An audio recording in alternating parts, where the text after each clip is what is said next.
Bonjour, c'est la semaine 37. Alors, cette semaine, on a dans la série Two Originals of. C'est une série qui date du milieu des années 70. On a The Faces. The Faces, les deux premiers albums. Je vais ouvrir.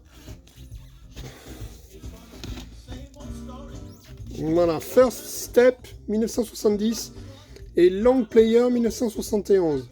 Alors, The Faces, c'est un super. En fait, on peut dire que c'est un super groupe parce qu'il est constitué en fait par des anciens des Small Faces et des anciens du Jeff Beck Group. Donc, notamment les anciens du Jeff Beck Group, c'est Rod Stewart ici et Ron Wood. Donc, c'est un groupe qui est excellent et qui en fait n'a pas résisté à la démission de Ron Wood quand il a été embauché par les Rolling Stones en 1975. Voilà. Et puis Rod Stewart a fait une carrière solo. Mais les albums aujourd'hui sont très difficiles à trouver. Enfin non, ils sont pas très difficiles à trouver, mais ils sont chers. Voilà, donc j'étais content de trouver ça. Malgré que la pochette soit défoncée. Mais bon, voilà. Ensuite, on a ça c'est une nouveauté.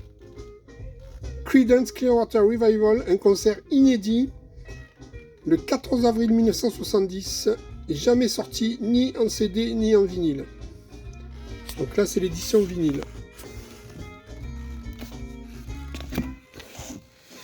Autre nouveauté, l'album de George Michael Holder date de 1996. Que j'ai eu en original à l'époque, qui était un simple album, et là qui est ressorti en version double vinyle. Alors il faut savoir que cet album-là, il a atteint des sommets au niveau collector, puisqu'il se négociait jusqu'à 900 €. Voilà, donc ça c'est la version rééditée là, la semaine dernière. Double vinyle. Nécrophobique. Alors Nécrophobique, un groupe de black metal originaire de Stockholm, leur album de 1993, réédité. Bon, ils ont déjà fait pas mal de rééditions de cet album. Alors, ça, je ne connais pas, c'est une commande d'un client, c'est Tarot Plane. C'est un musicien qui s'appelle P.G. Dorsey, originaire de Baltimore, dans le Maryland, aux États-Unis, et c'est de l'ambient drone. Voilà, à écouter. Alors, excellent album. Jazzmatazz,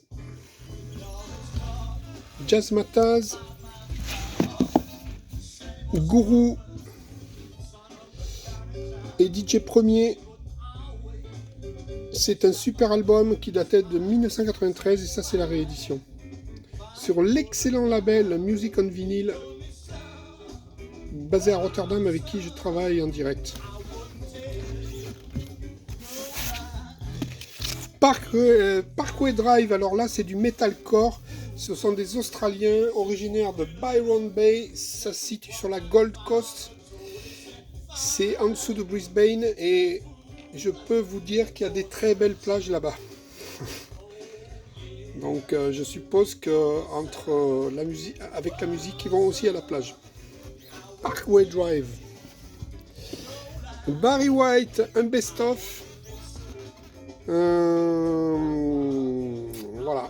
The 20th Century Records Singles. En fait, c'est tous les tubes les plus connus. Réunis dans un best-of. Je crois que ça n'existait pas, un best-of d'ailleurs.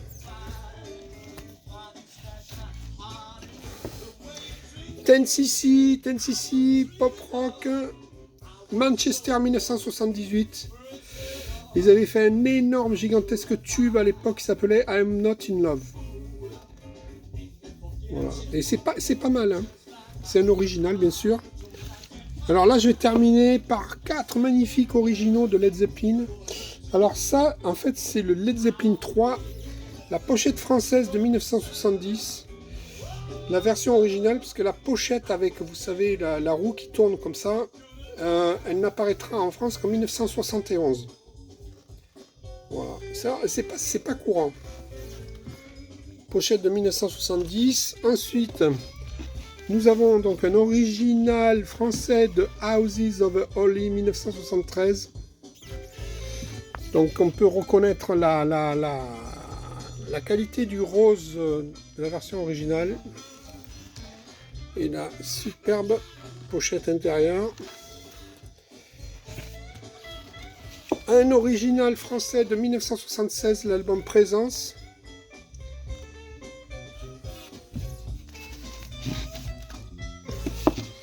Et là, c'est l'original français de 1971 de l'album 4, avec la rarissime pochette transparente siglée Led Zeppelin Atlantic, qu'avait sorti la maison de disques parce qu'ils avaient peur que ça se vende pas, puisque les Zeppelin n'étaient pas écrits dessus. Voilà. Je vous remercie et à la semaine prochaine.